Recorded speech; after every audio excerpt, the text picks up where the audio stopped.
The MacBook Air is one of Apple's most popular laptops, and following a notable update in 2019 which saw it get a new design, new Retina display, and a host of other features, there's a new 2020 model in town.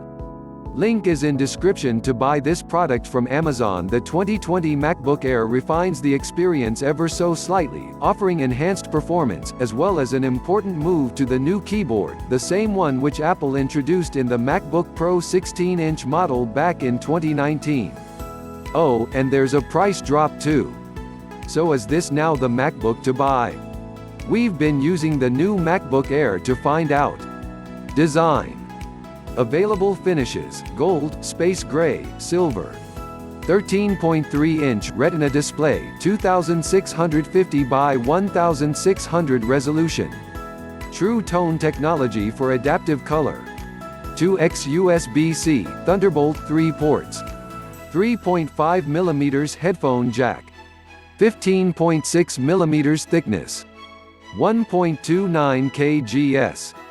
The display and the design are identical to the 2019 model. That means the same 13.3-inch Retina display, delivering a resolution of 2560 by 1600 pixels. Just as before. Aside from introducing a new keyboard that users have been requesting for an age, you'll be hard-pushed to notice any physical changes. Okay, so it's 40 grams heavier according to the spec sheet, but you won't notice that. Like the 2019 model, the screen is bright, crisp and clean, and while it's not 4K or as bright as the entry-level MacBook Pro, it will certainly be good enough for most people. Apple has bumped up the output capabilities, too, meaning it will support an external monitor up to 6K 6016 by 3384 rather than the 5K support from the 2019 model. The display supports Apple's True Tone tech, but unlike the MacBook Pro, it misses out on the P3 color matching. As before, the form factor is tight and compact, more akin to Apple's MacBook Pro range. Although it does feature the reduced wedge design the MacBook Air is famous for, it tapers towards the front, and still features the same two USB-C Thunderbolt 3 slots and a 3.5mm headphones jack. That's your only option in terms of ports. It would have been nice to get a thinner bezel this time around, a la Dell XPS and other makers, but Apple hasn't taken that approach here, even with the MacBook Pro models, so it isn't something we were expecting to see imminently. Keyboard. Scissor mechanism keyboard. Large trackpad with Force Touch dual-level control. Touch ID fingerprint login, no Face ID.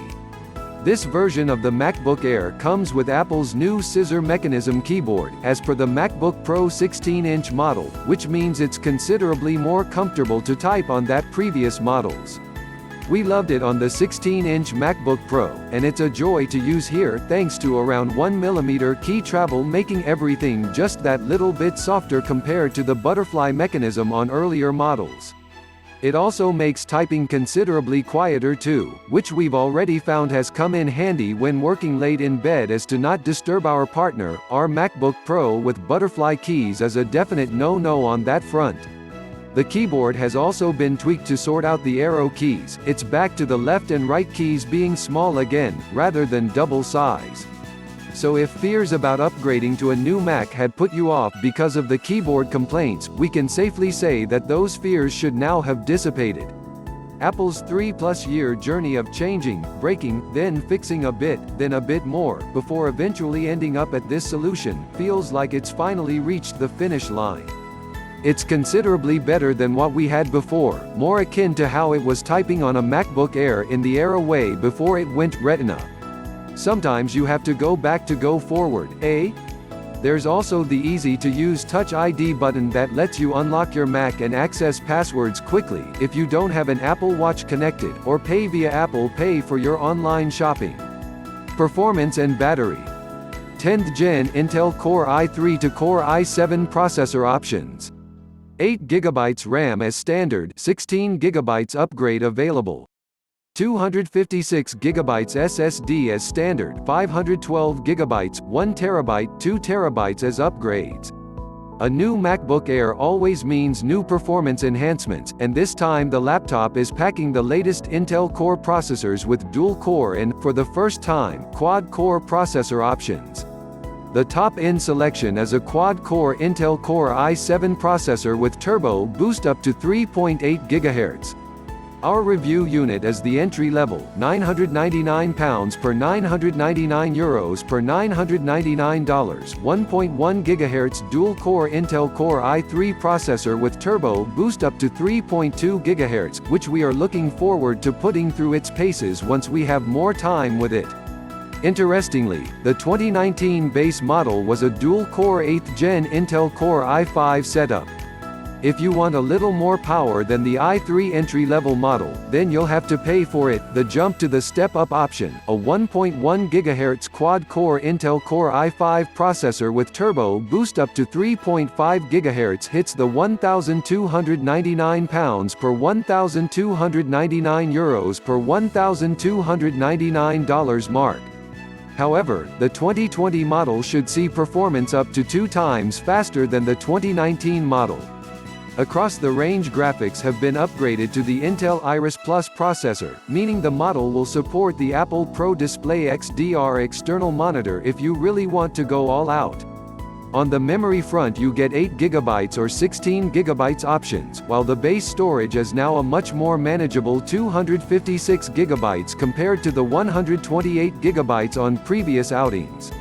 If you're a storage monster, you can opt to upgrade to 512 GB, 1 TB or even 2 TB options, but as your file sizes increase, so do the prices. In our early use so far, we've already noticed that fan whirring up to speed once we've asked something demanding of our machine. Games like Hot Lava or Oceanhorn 2 on Apple Arcade, for example, but we want to test things further before we give our full verdict on noise and battery life. Battery is a promised 11 hours on a single charge, although we've not had a proper chance to test that yet, which we shall be doing for our full review in the near future. The 2019 MacBook Air delivered around 10 hours in real-life tests, so we would expect this model to be around the same given the expected improvements in the processor. We'll be updating this review when we've tested more. First impressions. The 2020 MacBook Air takes what was great about the 2019 model and enhances that experience. The big win here is the new scissor mechanism keyboard, which is just so much better to use.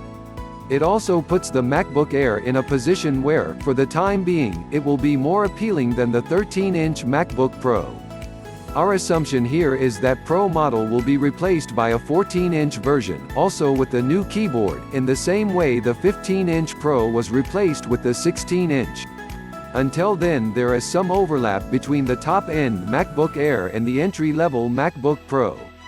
But we can see the bigger picture, and it will be good to see the confusion from the last couple of years die down, seeing Apple finally deliver a lineup that will appeal to a wide variety of users.